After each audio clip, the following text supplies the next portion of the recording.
आपने ये जो 3 दिवसीय लिटिल मैगज़ीन मेला किया है, इसका करने का क्या कारण है? और इसको इतना बढ़ावा आपने दिया है कि इसमें बहुभाषी लोगों को भी सम्मिलित किया है। आप दर्शकों को बताना चाहेंगे कि आपने ये क्यों किया? आपने सही प्रश्न उठाया।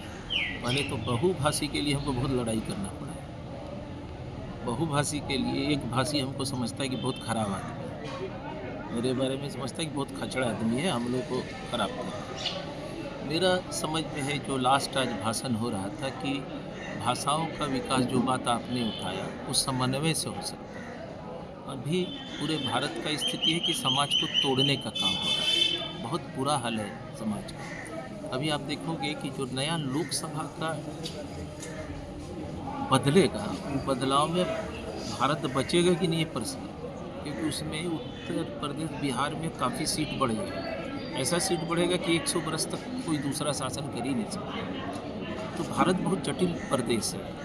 भाषाई आंदोलन के समय भी देखिए, तमिलनाडु में एक थाना में 55 लोग आत्महत्या किया था। तो हमको लगा कि एक घृणा अभी फिर फैलाया जाने लगा है। तो हमको लगा कि ये सब्जेक्ट भाषाओं का समन्वय से ही भाषा का विकास हो सकता है। लेकिन आपने दूसरा, हम थोड़ा भटक गए, आपने पूछा कि ये क्यों करें। इसका मूल मकसद है कि लोगों में पढ़ने का संस्कृति घट रहा है।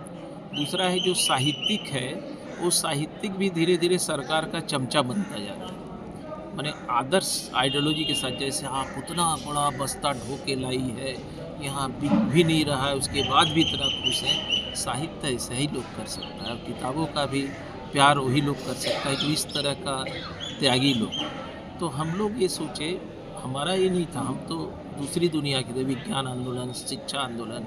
हमारे जो गुरुजी हैं हमको पकड़ लिए तो हमको लगा कि ये रास्ता भी एक होता है समाज का बदलने के लिए।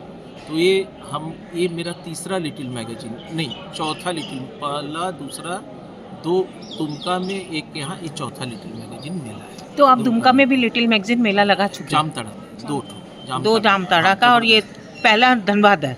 धनबाद में 4, ये चौथा है। आप आई ऐसे तो चतुर्थ है, लेकिन आपके सहयोग मेरे साथ दूसरा है। मैंने पहला हम इनके साथ यहाँ किए, फिर चले गए जामताड़ा में 2 किए, फिर यहाँ। इससे हमको लग रहा है कि छोटे छोटे साहित्यकों को अगर हम पूरा देश में जोड़ लें, बहुत बड़ा काम हो सकता है। और किताब का बड़ा दुनिया है। हम जो हमारा संगठन है ना, वो गरीबों तक किताब पहुँचाने का ही संगठन है। तो अगर हम जनवाचन करते हैं तो किताबों को लेकर के नीचे जा सकते हैं। ये 3 मेला में जो मेरा ये चौथा मेला का अनुभव है, सबसे सफल मेला है। ये सफल मेला इसलिए है कि इसमें लोगों के साथ संवाद हो रहा है। बहुभाषी लोग, कितना अच्छा था, जो बंगला में भी बोल रहा था, हिंदी में भी बोल रहा था, और दोनों एक ही बात बोल रहा था, कोई लड़ाई का बात नहीं बोला। जो हमारा एक साथी आया, जो दिनेश दुर्मनी, वो एक समय भाषा का संघर्ष में वो समझता था कि विदेशी जगह है, लेकिन आज उसको ये समझ में आ गया कि कोई रास्ता नहीं, समन्वय से ही पढ़ा जा सकता है। तो ये हम समझते हैं कि ये कार्यक्रम, तो आपने मतलब लोगों को एक मंच पे लाके खड़ा करने का उद्देश्य ले लिया है, और उसी उद्देश्य के माध्यम से आपने इस लिटिल मैगज़ीन मेला में बहुभाषी लिटिल मैगज़ीन मेला घोषित कर दिया। चलिए, और बताइए कि ये लिटिल मैगज़ीन मेला जब आप करते हो तो आप लोगों को किस तरह की सहयोग की ज़रूरत पड़ती है? बहुत कठिन, माने आर्थिक सहयोग हम क्या बताएं इसको करने में। लगभग हम लोग 2 महीना से इन छुट्टी लेके आए। ये लड़की को आप देख रहे हैं, ये दौड़ के जा रही है बोकारो, फिर आ रही है। तो ऐसा हमारा 50 डेडिकेटेड टीम है। ये गाड़ी लेके चले आए, पत्नी आ गया, पति आ गया, तो ये 50 लोग मिला तो ये मेला हुआ। पहला बात ये है। दूसरा बात है कि पैसा नहीं था, तो अब हम लोग बजट बनाए 5 लाख। कलेक्शन हम सोचे नहीं थे, लेकिन तब भी कलेक्शन 2.5 लाख तक हुआ। लेकिन अभी भी 1.5 लाख 2 लाख डेफिसिट। अब 1.5-2 लाख कौन, माने उसका घाटा किसको होगा? जो अध्यक्ष है वो, माने वो अपना जीवन को, हमारा तो कोई क्रेडिट जाता ही नहीं। क्रेडिट तो उस व्यक्ति को जाता है, 75 बरस का आदमी को, जो माने अपना पैसा भी दे रहा है, तन मन 75 बरस में भी जग करके काम कर रहा है। तो उनका मोटिवेशन का तो कोई जवाब नहीं है। और वो इस मेला को करने के लिए माने हम ओपन नहीं कर सकते हैं, माने दूसरी जगह से लोन भी लिए, लेकिन उसके बाद भी उनको एक खुशी है। आप सारे लोगों को जोड़, बोले किसी से कुछ नहीं लेना, सारे लोगों को फ्री खिलाना, ये करना है। ये हमारे और उनमें खूब डिबेट चल करके सारा चीज़ कर दिया। तो हम समझते हैं कि लोग लेकिन पैसा दें, ये तहसील करके गांव-गांव से लाए 3-4 हज़ार रुपया दिए। इन लोग तेल भरा-भरा करके आ रहे हैं। कोई 2000, कोई 3000, कोई 1000 को मैंने कल आए थे प्रतिनिधि, वो हमको आकर के पॉकेट में बोले 25,000 रुपीज़ दे करके गए। तो आप उनका नाम बता पाएंगे? जी, जो कल विधायक आए थे अरूप आप उनका नाम बताएं। अरूप चटर्जी जो विधायक हैं, और वो 25,000 ला के हमको दिए। हम उनसे गए थे, बोले कि क्या मदद चाहिए आपको? हम बोले आपको हम क्या बोले क्या मदद चाहिए, हम ये और डॉक्टर डी के सेन थे। हमको पता, हम बोले नहीं पता। वो आके कल 25,000 रुपया हमको दे करके आए। कई हमारे जो साथी लोग हैं, जिनसे जो डैफोडिल्स स्कूल का था, लोग कह रहा था कि क्या कर रहा है, वो 8,000 रुपया 10,000 दिया था, 2,000 हम लौटा दिए क्योंकि हमारे पास सोवेनियर का एडवर्टाइजमेंट का कोई जगह नहीं था। तो इस ढंग से 2.5 लाख गरीब गांव के लोगों से तहसील ना 2,000 देने वाले के लिए कितना मेहनत हुआ। कोई 3,000, कोई 2,000, कोई 5,000, कोई 4,000, इस ढंग से हम लोग को पैसा दिया है। और तब ये जाके मिला आप करके- इस मेला को हाँ, कर मेला को, और लगभग हमको अभी तक हमको लग रहा है कि और एक संगठन लगभग हमको 50,000 मदद किया है। तो अभी तक 2.5 लाख रुपया हमारे पास आया है। खर्चा 4 लाख तक जाएगा, देखते हैं और क्या करेंगे, लेकिन करेंगे, मैंने करते तो रहेंगे और ये आगे बढ़ेंगे। फिर अगली बार भी करेंगे? जी जरूर, और आपको अगली बार भी आना है और दूसरे ज़िले में भी करेंगे। जामताड़ा धनबाद हो गया ना, दूसरा ज़िला में भी करेंगे, वहाँ भी आपको आना है। अब तो मेरे पास नंबर हो गया, वही तो प्रोफेसर डी के सेन को बोले, डी के सेन। सर, आप अपना नाम और डेजिग्नेशन बताएं। काशीनाथ चटर्जी, हम ऐसे भारत ज्ञान विज्ञान समिति एक संगठन है, उसके राष्ट्रीय उपाध्यक्ष हैं। पहले हम जनरल सेक्रेटरी थे उसके, और इस आयोजन समिति के हम सेक्रेटरी हैं। दूसरा मेरा परिचय ये है कि हम उनका शिष्य भी हैं, हम हमको पढ़ाएं। लेकिन बाद में हम भी कॉलेज टीचर रहे, वो भी टीचर। सर, ये आप जो लिटिल मैगजीन मेला चालू कर रखे हो, 4 साल हो गए आपको इसको करते हुए। 18 में शुरू किया। हाँ। 6 साल। मतलब चतुर्थ लिटिल मैगजीन मेला है धनबाद का। हाँ। तो इसका करने का कारण? इसका करने का कारण एक्चुअली देखिए, मैंने पढ़ने का एक हैबिट ये तैयार करने के लिए, और हम लोग का झारखंड स्टेट में लिटिल मैगजीन का कंसेप्ट ही नहीं है। ये लोग सब मैंने जब लिटिल मैगजीन बोलते हैं, ये लोग बोलता है क्या छोटा छोटा किताब है, बड़ा किताब और छोटा किताब यही है।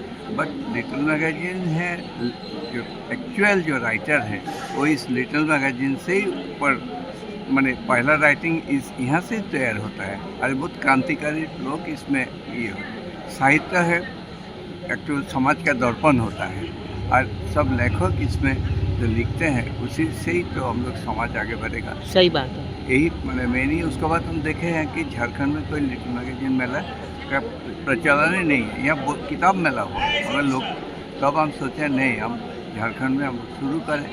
बांग्ला में शुरू किए थे, और पहला मेला में आपका कलकत्ता में लिटिल मैगजीन गवेषणा केंद्र का जो मैंने फाउंडर ये थे संदीप दत्ता जी आए थे चीफ गेस्ट होके।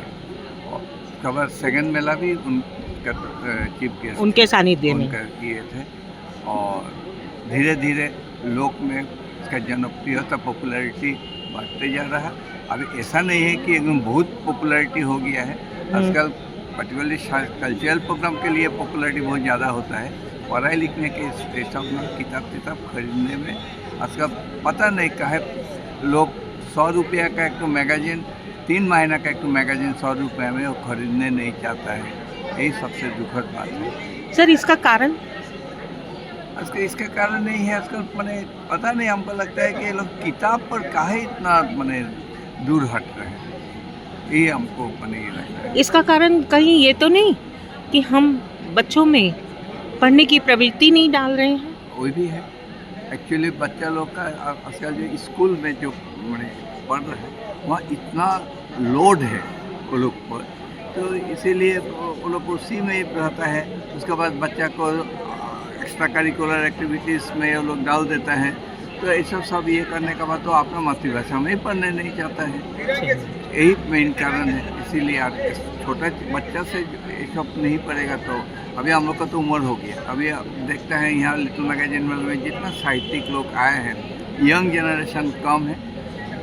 यंग जनरेशन में भी हमको लगता है अब 35 है, और मैक्सिमम बुजुर्ग लोग ही यहाँ पर आए हैं। तो यही बोले हमको समझ में नहीं आते आगे में क्या होगा, मगर निराश नहीं हो, एकदम होगा आगे में, काहे नहीं होगा, पढ़ेगा पढ़ने का। सर, कल प्रभात फेरी भी आपने की। हाँ। इससे क्या स्थानीय लोगों में कोई जन जागरण हुआ? जन जागरण तो जरूर हुआ, देखा है कम से कम। आज पेपर में भी उसके बारे में बहुत कुछ निकला लिखा है। है। और सबसे ज़्यादा ये तो हमको बहुत खुश ये है, आप जो कल नारी लेखक के बारे में जो आप बोले थे, वो पेपर में बहुत बड़ा फोकस हुआ है। अच्छा। हिंदुस्तान पेपर और जो यहाँ का नंबर 1 न्यूज़पेपर जो है, उसमें आपका नाम, उसके बाद विनोद ये उदय कैरोला जी, डॉक्टर मीना, इन लोग का बात बहुत अच्छा ढंग से निकला है। तो ये आपके लिए खुशी की बात। बहुत खुशी का बात है, बहुत खुशी का हम लोग बताते हैं। वैसे तो मैं अगर आपको कहूँ, मैं अभी आपका इंटरव्यू ले रही हूँ, लेकिन मैं आपको अगर एक बात ये भी बोलना चाहूँगी, आपने जब मुझे बुलाया, उससे बढ़ के मेरे लिए कोई खुशी की बात नहीं हो सकती कि आपने मुझे इतना सम्मान देके यहाँ पर नहीं, बुला। हम आपके बारे में ये हम बस आपको सदीनामा पब्लिकेशन को ही हमको बहुत अट्रैक्शन के पता नहीं। इसमें उस समय पहला 18 में जब आए थे, आप तो पहला मेला में भी आए थे, तो इस पब्लिकेशन का किताब हमको मेरे पास है। और एक तो है कि आपका विभिन्न लैंग्वेज से अनुवाद पर आप लोग बहुत काम कर रहे हैं। जी सर, ये तो यही एक तो, और ये अनुवाद पर काम है, बहुत जरूरी चीज़ है। हम बांग्ला में लिख रहे हैं, दूसरा भाषा का जो समझ में नहीं आ रहा, उस भाषा का किताब हमको समझ में नहीं। अनुवाद समाज को जोड़ने का एक बड़ा माध्यम है। सर, और आप अपने बारे में कुछ बताएं दर्शकों को कि आप क्या करते हो, आप क्या पढ़ाते थे? हम मैथमेटिक्स पढ़ाते थे। अब मैथमेटिक्स का मैंने एज ए प्रोफेसर HOD के हिसाब से यहाँ लोकल कॉलेज से हम रिटायर्ड किए हैं।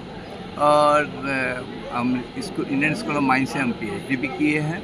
और गणित पर मेरा बहुत किताब है जो यूनिवर्सिटी लेवल में पढ़ाई चलता चलता है। तो सर, कोई ऐसी किताब है जो ऑल ओवर इंडिया चलती हो? देखिए, ऑल ओवर मैथमेटिक्स ऐसा किताब है जो ऑटोमेटिक है। सर, आपकी कोई ऑल इंडिया बेसिस कोई किताब है? ऑल इंडिया बेसिस तो हम बोल नहीं पाएंगे, पब्लिशर जो निकलते हैं डिफरेंट, ये तो हम जानते हैं इधर झारखंड, बिहार, छत्तीसगढ़, ये सब यूनिवर्सिटी में मेरा मैथ का किताब रहता है। इंडियन स्कूल ऑफ माइंस में भी लाइब्रेरी में मेरा किताब है। सर, अपना नाम और डेजिग्नेशन बोलिए। मेरा नाम है दीपक कुमार सेन और डेजिग्नेशन अभी हम रिटायर्ड प्रोफेसर हैं। और ये शिल्पी आनंद जो त्रैमासिक पत्रिका है, ये रजिस्टर्ड RNI है एज वेल एज ISSN भी है। इसका हम एडिटर है। और इस लिटिल मैगजीन में मैं आप तो जानते हैं इसका आयोजक। नहीं, मैं जानती हूँ सर, दर्शकों को आप बताएं। हम दर्शकों को बताएंगे कि धनबाद में इस मेला में आप लोग आइए, जरूर आइए, इसको देखिए। आप थोड़ा इनको बोलिए, बहुभाषी जो लोग हैं उनको बोलिए कि बहुभाषी जो आप पत्रिकाएं निकाल रहे हैं, वो धनबाद के लिटिल मैगजीन मेले में आप जरूर हम आएं। लोग बहुत कोशिश की, यहाँ पर भी आए हैं। आपका तो पब्लिकेशन भी बहुभाषी का है, उसमें और आज का जो सेमिनार था वो भी बहुत अच्छा सेमिनार था। धन्यवाद सर। सदीनामा आपसे प्रेरणा लेके लोगों तक पहुंचाने की कोशिश कर रही है कि लोग इस कार्यक्रम को और बढ़ावा दे, और जितनी पत्रिका बहुभाषी पत्रिका है वो आपसे संपर्क करे। आप अपना फ़ोन नंबर बोलिए सर। मेरा फ़ोन नंबर 6202236733। सर ने अपना नंबर भी बता दिया है। हाँ। आप जरूर सर से संपर्क। আমাদের এখনকার বিষয়সূচিতে কবিতা পাঠের আসর রেখেছি। কবিতা পাঠ थैंक यू মানুষকে सर। तीसरा नाम है भोलानाथ राम, जिसको आप हर जगह देखते होंगे। ज्ञान विज्ञान समिति के सचिव हैं और इनके विज्ञान के क्षेत्र में काम करने के लिए इनको चुना गया है आयोजन समिति की तरफ से। चौथा नाम विकास ठाकुर है, जो अजीत राय स्मारक समिति जिसके नाम से चल रहा है उसके सामाजिक कार्य करता है। पांचवा है तनु श्री गोराई, जो लेखिका है। और छठा नाम है रीना भोंगली, चंदन क्यारी से आती है, पेशे से टीचर थी। इन्होंने भी बहुत अच्छे ढंग से, जोरदार ढंग से लेखनी को उठाए हैं। और लास्ट नाम है प्रदीप अधिकारी, लेखक है, बैठे होंगे, संडे है, पता नहीं, वो लगातार एक फर्म में काम करते हैं, लेकिन लगातार तो इन लोगों को पुरस्कृत मैंने किया गया है आयोजन समिति के तरफ से। तो सबसे पहले तो बहुत बधाई आप लोगों को। आप सब कुछ बोलेंगे? नहीं। और मीडिया के दोस्त, आज की गोष्ठी मेरे लिए इस मायने में दिलचस्प है कि इसमें लोगों ने अलग अलग भाषाओं में अपनी बात को पेश किया है। हिंदी में, कोटा में, बंगला और उसके कई रूपों में। दरअसल यही वैविधता जो है हमारी खूबसूरती भी है और हमारी ताकत भी है, और इसके लिए सबसे ज़्यादा जरूरी है सहिष्णुता, जो यहाँ मौजूद लोगों में देखने में आ रही है कि अलग अलग भाषाओं में लोगों ने अपने आप को अभिव्यक्त किया है, फिर भी लोग सहज हैं। कहीं किसी में कोई विषय हो रही है, विषय भी तय कर दिया गया है पहले से कि भाषाओं के समन्वय एवं सहयोग से ही भाषाओं की तरक्की मुमकिन है। लेकिन जो भाषा का उद्गम है वह हमारी सामाजिकता, सामूहिकता, संवाद, सांस्कृतिक आदान प्रदान और